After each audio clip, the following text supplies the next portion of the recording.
I'm Dan Moore, I'm from Studio Output, and tonight I am talking about what led us to start Studio Output 15 years ago, and things we learnt along the way that I think are still relevant to people going into business or into practice or into craft or whatever you want to call it today. You know, things we learnt at the start, things we learnt, even yesterday, and how that might be relevant or might not be relevant today.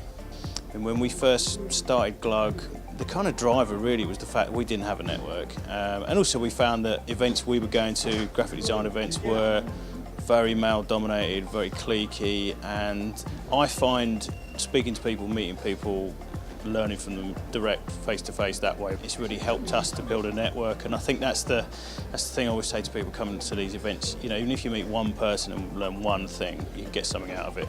And that's what I think is really important to do.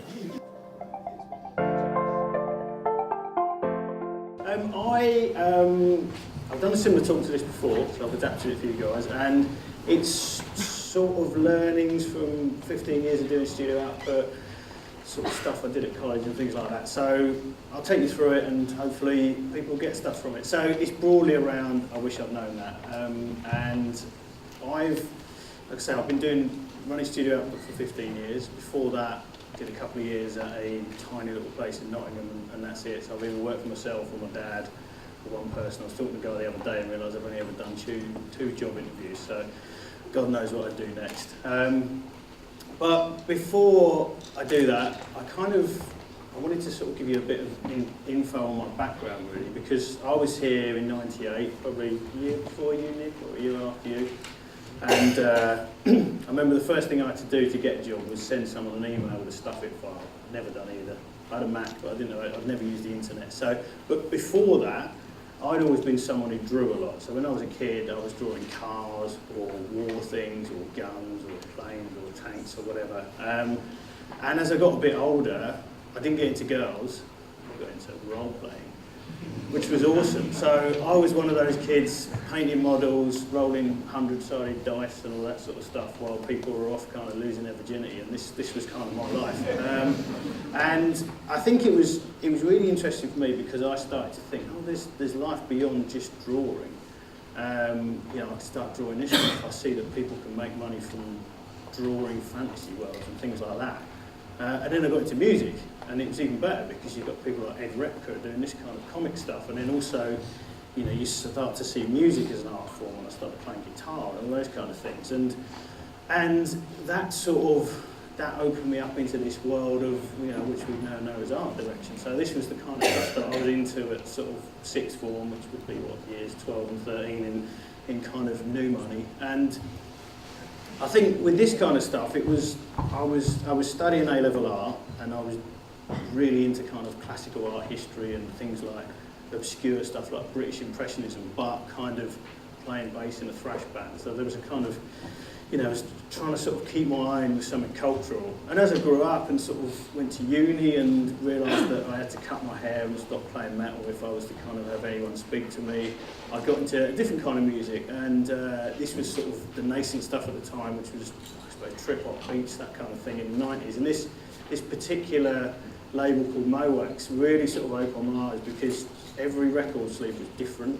It made me realise how much I love type, and it made me realise how you could express yourself through some kind of art that wasn't heavy metal, it wasn't painting, it wasn't stuff I'd see on the tape, it was something that I was interested in. And I got a closer connection to music through my vinyl, through DJing, through putting club nights on and things like that, and that's sort of what got me into this world of design. And fast forward now, my roles changed quite a lot. I still do the odd Christmas party if I'm DJing, but it's pretty bad. And I've sort of come to a place where I've gone through the whole sort of thing of I'm not on the tools anymore, I've made my peace with that, and I enjoy running the business now. So what I sort of thought I'd put down is kind of 3 steps to running, hopefully a successful studio or even just a business. And I kind of like to think of it as before you start a business, when you're starting, and how you keep going.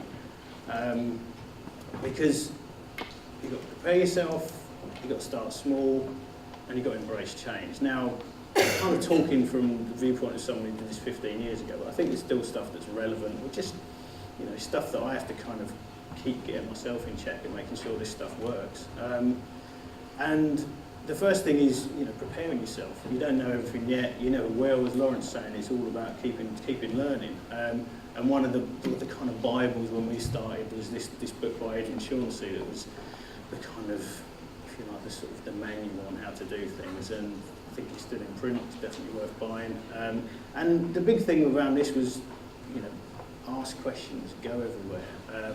The guys were interviewing me earlier about why Glug, why this kind of thing, and the big thing for us when we first came down here and set up the office in London and worked with Nick was that we wanted to get out and meet people and speak to them firsthand and learn lessons that way, because you can do quite a lot this way, but actually meeting people in this kind of environment is invaluable really. The next one is I believe that it's kind of, there isn't a bad job as long as you're getting the right kind of experience. Now, as we say, this kind of world now with startups, with gig culture, with different ways of employment, it's a different world to what it was then. But my first job was doing club flyers. Now, half of you don't know what a flyer is now, I should imagine. But this was our kind of us cutting our teeth and working for places where they were putting on club nights, we were working at restaurants, bars, shops, and this was great for me at the time because I moved to a new city. I moved to Nottingham, got to know people, and this was just a way of having to do stuff really quickly, really fast, and because you were working in a really sort of closed area, all these competitors were your clients. You had to keep doing different things, so it's such a great way to learn. And it came with the usual sort of 150 quid a week, cash in hand, all the sort of sob stories you get from people of my generation about how you started work and what have you. But I think the thing for me was make yourself invaluable. I did put the slide in today. So this was the guy I worked for at the time. He opened a bar. I made sure that I made myself indispensable here by basically smashing the place up, redecorating it, and first was doing a bar opposite. So yeah, you'll find out all about that later. But I think it's sort of just made me think you've always got to be trying to work those different ways of doing things. You've always got to be entrepreneurial and looking out for ways that you can be. And I've put here, be a sponge, not a hoover. It's kind of learn from people, even if you're shadowing them and just watching. There's always things you can find out from people and ask questions, but also be a listener. And be a thinker. So all this work, by the way, I'm showing you here is donkeys old. Most of it's late 90s. This was just when I was first doing things. And one of the things we did in this first place was sort of write and publish a magazine for Nottingham around all the kind of shops and that and people that we knew. And it was just this sort of, I suppose, old way of socially networking. It's kind of, I guess that's the best parallel. But I think the thing for us, and the thing I've always tried to say to people and try to do as a person, is think, well, you need to be that technician, you need to be a craftsperson, but you need to be a thinker as well. You need to be thinking about what you're doing, where it can go, what the idea is, because that's going to drive things so much more. And it's going to enable you to put more and more love into the job. And it's going to enable you to sort of always do that thing that could be that next piece of work that gets seen, could be that next piece of work that gets picked up by your big client or whatever.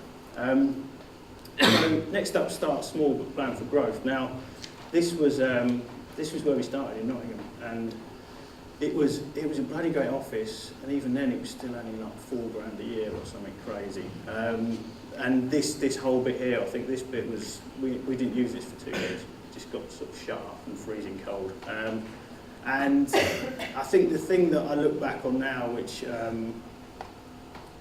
think was a blessing and wasn't really planned, is that there's 3 of us and we balance each other. We still get on. We have blazing rows sometimes, and I've said some pretty harsh things to people in the office, but to these guys. But it helps you to kind of have that perspective. And I think the thing that we always try to do from the start, and has kind of grounded us, is this idea that we want to make great work for interesting people that get seen. That was our frustration of where we were at the time in Nottingham. We felt we were doing interesting stuff, but we wanted to reach a wider audience. And we just, we wanted to be creative and fulfilled, and we wanted to kind of reach out, and that ultimately drove us coming down here as well to London. Do your homework. We did the boring stuff, which now I do full time and I love because it brings my maths A-level back into my life. And writing a really thorough business plan, not just for the bank but for yourself, working out who's doing what, making sure that no stones are left unturned, making sure that those horrible jobs that no one wants to do are there. And also looking at, understanding where you fit in the marketplace, what your product is, who your competitors are, that kind of thing. And think about what you really need. Now, this was kind of start-up culture in 2002, and this was state of the art. This was what Lawrence would have dreamed of. So I actually saved up for this at uni. I think this cost £2,000 at the time. This was a Apple Mac 6400, and we didn't really need that. I was old at the time, but the idea was that start-up culture then was your own money, was kind of self-funding, was finding cheap places, and this was just the way we did things then and there. Get the word out. This was, I'm sure a lot of people are going to echo this. This was pre-social media, so we were doing mail-outs, we were doing daft things, we were hand stamping 2,000 of these licensed to print monies and sending them out to everyone and getting a whole load of them returned and things like that. This was all part of the fun of kind of setting up, really. And alongside that, trying to learn how to run a business and deal with money and realise what happens when you haven't got any and how you chase it and what happens if people don't pay you and, do you have to get someone to find that money, and, we've explored some pretty dark places at times with that kind of thing. But this is the single biggest thing, is chasing that money, getting paid and keeping going, because it's the sort of the anti-side you don't want to think about with something creative, but this is so essential. And plan for growth. We were lucky when we started at the time that BBC was one of our early clients, and the same year, serendipitously, they had a big event in Nottingham, so that really kicked us on. And it really sort of helped us to sort of find our direction and establish who we were and where we're going, and that's an important thing that you need to do. You need to start to find that identity of who you are.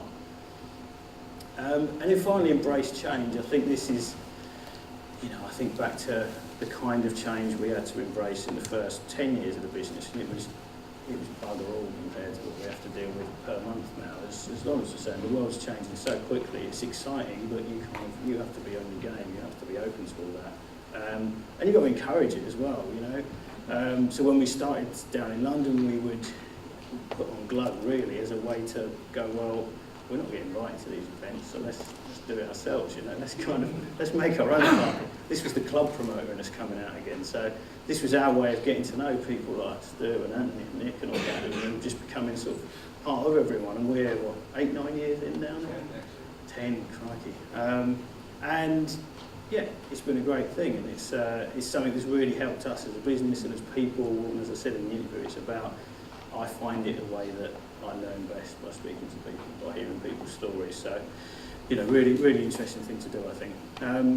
And over the years, we've developed a sort of different way of working around collaboration and around working with people, to the point now where we're working in-house with a lot of people. We're working actually in people's studios, in client studios, and making that really a part of how we do things, because we know that we work better with people. that kind of contact. Because, and also this final thing, so I'm rambling a bit, this idea of expecting the unexpected. And as I say, things change a lot, and our biggest piece that we did a couple of years ago for J.K. Rowling came along, and this required a massive shift in how we worked, how we thought, to the point where we kind of relocated most of the office for a year to a client's, which was challenging, really interesting, and kind of, there was a huge kind of crash really at the end when it's finished, when you're like, oh, we don't work here anymore. Job's done. And it's that thing of, well, how do you kind of keep that momentum up as a business, and how do you keep staff motivated? How do you kind of deliver the next Pottermore for them? So it's all about change, and it's all about challenge. So that's my kind of learnings, thinkings. Prepare yourself, start small and embrace change, and you'll probably keep going through that cycle. And I think the thing that I'm proud of is that I still feel like we're making great work for interesting people. And you kind of, if you don't have something like that driving you, then it becomes really hard. And trust me, I've had some lows, and you have to kind of keep thinking, right, that's what it's all about. So hopefully you found it interesting and found something useful from that. And yeah, good luck. Let's move on.